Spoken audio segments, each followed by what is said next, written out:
আজকে আমি ফাইনালি পৌষ সংক্রান্তি মেলাতে, তো কালকে আপনাদেরকে বলেছিলাম পৌষ সংক্রান্তি মেলা চলছে। আজকে দেখুন লক্ষ লক্ষ দর্শনার্থীদের ভিড় শুধু আজকে এই পৌষ সংক্রান্তি মেলাতে এসেছে মাকে দর্শন করার জন্য। এদিকে অফিস কার্যালয় আছে, এদিকে আমাদের এই যে আজকে পৌষ সংক্রান্তি মেলাতে এসে আমাদের মিঠুন শুক্লবৈদ্য দাদাকে পেলাম। দাদা, তুমি আজকের এই পুজোর ব্যাপারে কিছু বলো।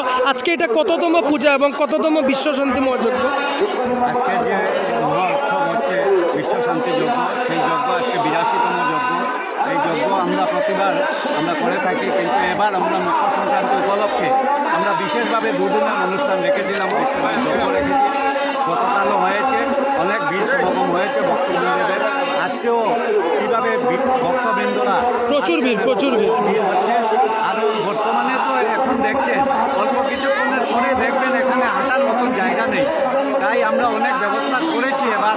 তাই আমি শান্তি শৃঙ্খলা বজায় রেখে সবাইকে বলছি যাতে সুন্দরভাবে সরা পূজা অর্চনা দেখেন, মায়ের চরণে ভক্তি দেন, সুন্দরভাবে যাতে হয়। এবং মহাপ্রসাদের ব্যবস্থা করা হয়েছে, প্রায় 35,000 মানুষের ভক্তবৃন্দদের মধ্যে মহাপ্রসাদ বিতরণ করা হবে। আপনি নিশ্চয়ই দেখেছেন মহাপ্রসাদ বিতরণের যে জায়গা এবং মন্দিরে আমরা বিশেষভাবে আলোকসজ্জার ব্যবস্থা রেখেছি। এবার আলোকসজ্জা রাত্রি হলে একটি নতুনত্ব আলোকসজ্জা এখানে দেখা যায়।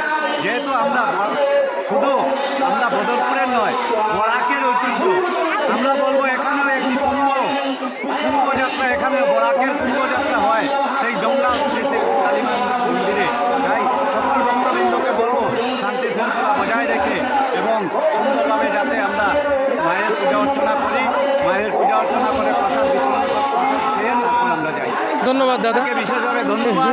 আপনার মাধ্যমে আজকে আমরা এই জঙ্গলা কালীবাড়ি মন্দিরে আপনি অনেক সোশ্যাল মিডিয়ায় ভালো ভালো জিনিস করেন, তাই আপনাকে আমি বিশেষভাবে ধন্যবাদ জ্ঞাপন করছি। ধন্যবাদ দাদা, ধন্যবাদ।